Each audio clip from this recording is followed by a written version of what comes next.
Welcome to another episode of Jeff Smith's Garage. Today we're going to talk about LS motors and removing and installing factory balancers because there's a certain technique involved with that, and we're going to show you how it works.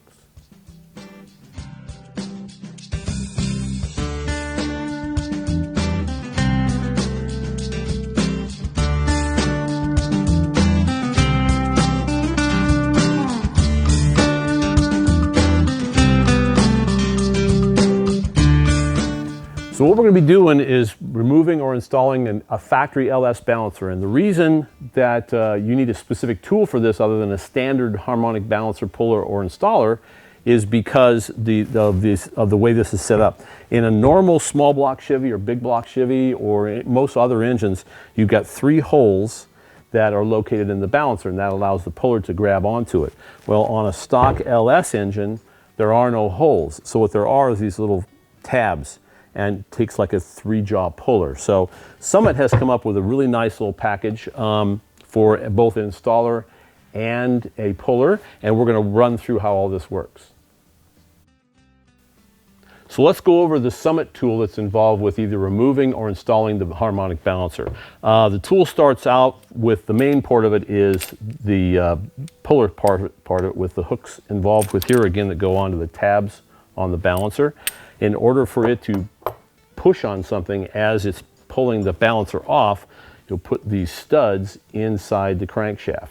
And as you're pulling it off, you're going to start off with a short one and then go to a longer one, because as the balancer starts to pull out, you're going to have to take it back apart and replace these studs.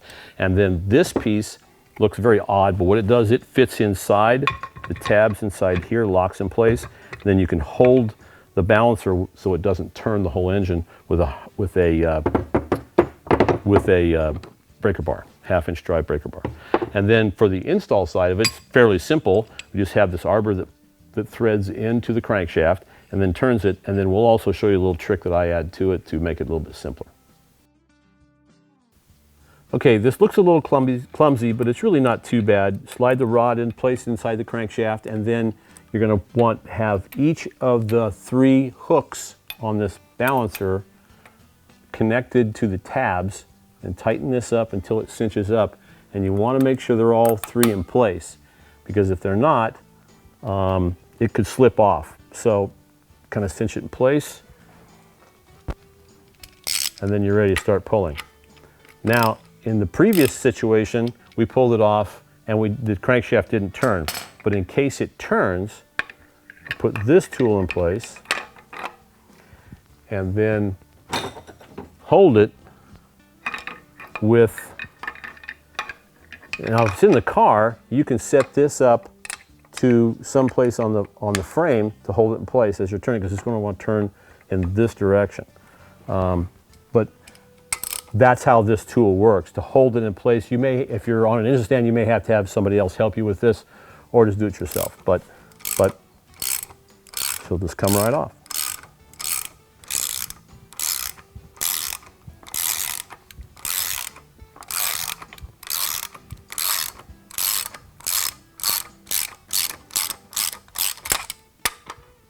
Boy, there we go. So before we start, you want to prep this thing. So what I do is I put a little bit of engine oil on the seal portion, so that we make sure that it's nice and lubricated so it doesn't burn the seal up. And then on the inside, I'll put a little bit of anti-seize on the inside of the balancer, and that will just help it slide on a little bit easier.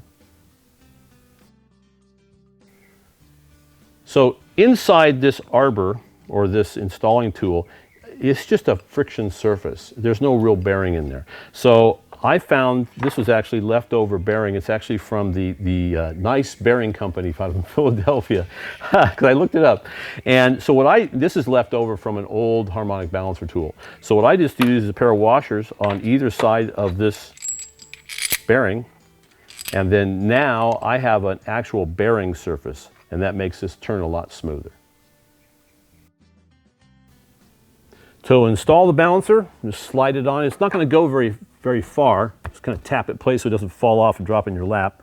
And then I always put a little bit of anti-seize on the threads. A little bit goes a long way. And you want to make sure and thread this in at least to the thickness, the distance in the thickness of the thing. So in this case, this shaft is roughly, it's a little less than 3/4 of an inch in diameter. So you're going to want to thread this into place at least 3/4 of an inch. Otherwise, if you're only in about 2-3 threads, it could pull the threads out and damage your crankshaft. And you don't want to do that. So we just turn this in place, probably about 5 or 6 threads. It'll go in a lot further than that. Now you're securely in place, and we'll turn this until we're ready to go. And then put our wrench on. And now we just start tightening. And you want to hold this other, it's a 1/2 inch wrench on this end. That keeps the shaft from turning. And then we'll just install this baby. And you can actually hear the bearing turning. And so it, that you know it's just a lot easier. And it should slide right on, and you'll feel when it stops.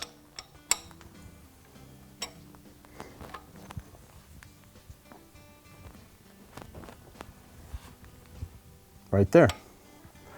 Loosen it up a little bit, ready to take it apart.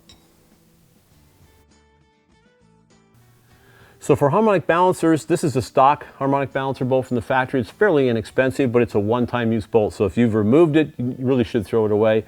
There are guys that will use them, reuse them sometimes. I wouldn't take the risk, they're inexpensive. If you're like us and you take engines apart all the time, the ARP bolt's a much better way to go because you might end up buying 10 or 15 of these things. Not a cheap bolt, but a high quality bolt that'll live forever. Okay, the final step after you have the balancer on, you're either going to bolt it in place with either a factory LS bolt or with an ARP. So the first procedure is with the factory bolt, you're going to bolt this thing in place, and then what they use is a torque to yield bolt and a torque angle application. So the first thing is you would apply this with 34 foot-pounds of torque, and then you would, and once that's torqued to 34 foot-pounds, then you're going to take your, we just use a degree wheel. We happen to have Summit degree wheel here, and you're going to turn that 140 degrees. So roughly 140 is going to be, if this is 90, 140 is going to be right there. So you're roughly going to turn the bolt from here down to about here. That's for a factory bolt. The ARP bolt, much simpler, although not easy because the torque spec's 235 foot-pounds of torque. You're going to want to put the Ultra Lube or the Ultra Torque on the back side of this washer between the head. We've already have it here on this one, between the washer and the head of the bolt, and a little bit of Ultra Lube also, Ultra Torque on the threads, and then torque that to 235 foot-pounds. In the car, probably relatively easily if you can lock the crankshaft in place. If not, that's going to be difficult to do on an engine stand. A lot of guys will just hit it with an impact gun and you get what you get. So, but that will finalize your installation. Okay, now that we've removed and installed our LS harmonic balancer using the Summit tool, we'll list all the part numbers for you at the end of this video.